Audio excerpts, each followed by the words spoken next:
And some of these labor can generate ethical questions because there's massive labor that can be reflective of low wage labor in different countries with hostile conditions. It raises ethical questions, and there's the any training of data that where users don't even know that they're training models, and there's raises other ethical questions. So human data by default is biased. So human data equals bias. And then the other consideration, and I really like the comparison with the food delivery process. So we see the final outcome, but there's this whole process behind it shaped by humans with different steps and stages. And so basically what you're saying is that because human data is already inherently biased, we have to deal with some ethical considerations there. People who are shaping the narrative have certain bias, certain angles that they view the world from, and that is limiting. And so that is an ethical consideration. Another ethical consideration is the process itself.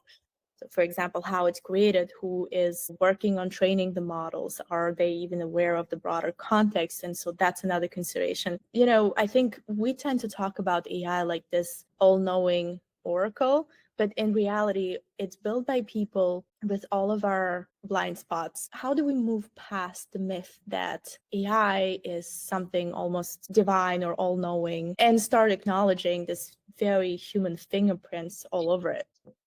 I think one way is, when we were kids, we were dismantling telephones to go and try and see how did they work and how did they look from the inside. And you may not go as far as analyzing in depth every single AI model that is thrown at you, but I think curiosity and generally trying to understand a little bit more of what's behind the technology is definitely a great defense mechanism.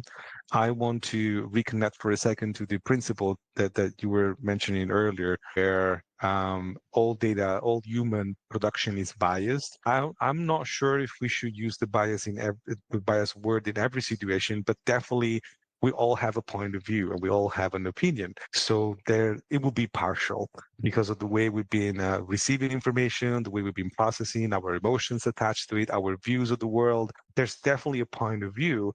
And whether that could be called a significant bias or not, it really depends on the situations. What we try to do, we try to balance it out. We try to be as objective as possible, welcoming as many point of views as possible. And it certainly becomes bias where things get skewed and directed somewhere, whether it's unconscious or whether it's even malicious or manipulative behavior. But there's some opinions that go beyond being genuine opinions, but they're actually things that are said and written with the exact purpose of directing people's behavior or people's ideas toward a certain direction.